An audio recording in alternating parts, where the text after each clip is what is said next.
తగిన వారసుడు. రంగాపురం మునసబు సుబ్బయ్య పరమ పిసినారే కాక తగువల మారి మనిషి కూడా.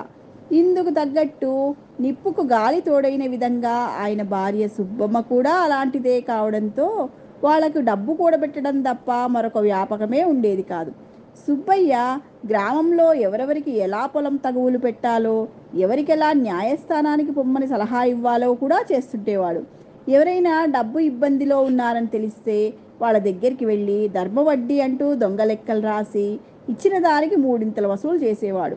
సుబ్బమ్మ కూడా రకరకాల చిన్న వస్తువులు, చెంబు, తపాళా లాంటివి తాకట్టు పెట్టుకొని డబ్బు వడ్డీలకు ఇస్తుండేవాడు.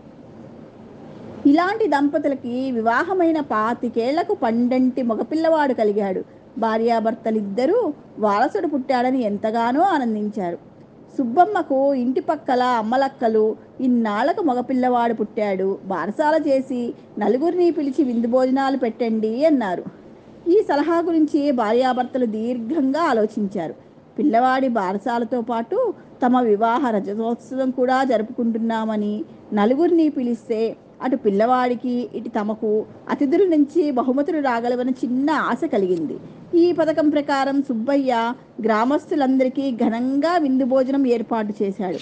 అయితే సుబ్బయ్య దంపతుల దురాలోచన అర్థమైన గ్రామ ప్రజలు ఉయ్యాలలో ఉన్న పసివాడికే బహుమతులన్నీ ఇస్తూ 25 ఏళ్లకైనా పండంటి బిడ్డ పుట్టాడు, అందుకే వీడికి ఈ ఉంగరం అంటూ అందరూ ఉంగరాలే బహుమతిగా ఇచ్చారు.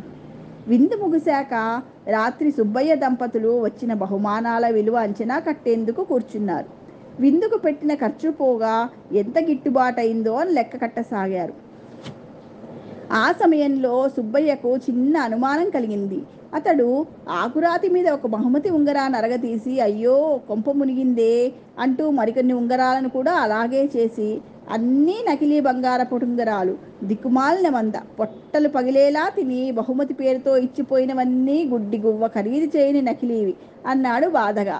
ఇంత పచ్చి మోసమా అంటూ సుబ్బమ్మ పెద్దగా అరిచి ఏదో అనుమానం రాగా గబగబా పోయి ఇల్లంతా తిరిగి భర్త దగ్గరికి వచ్చి పాడు జనం తిన్నంత తినిపోతూ పైగా నా దగ్గర తాకట్టు పెట్టిన వస్తువులు తలా ఒకటి అంటూ నెత్తి కొట్టుకోసాగింది.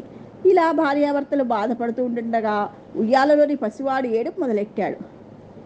సుబ్బమ్మ పిల్లవాడిని ఎత్తుకుని లాలిస్తూ వాడి గుప్పెట గట్టిగా బిగిసి ఉండడం చూసి దాన్ని తెరిచి ఆశ్చర్యపోయింది. వాడి గుప్పెటలో ఎవరిదో 2 పేటల బంగారు గొలుసున్నది. భార్య పిలవగా సుబ్బయ్య వచ్చి ఆ బంగారు గొలుసును చూసి పరమానందంతో పోనీలేవే, మనం చేయడానికి వీలులేని పని మన అబ్బాయి చేశాడు, వీడు మనకి తగిన వారసుడు అన్నాడు.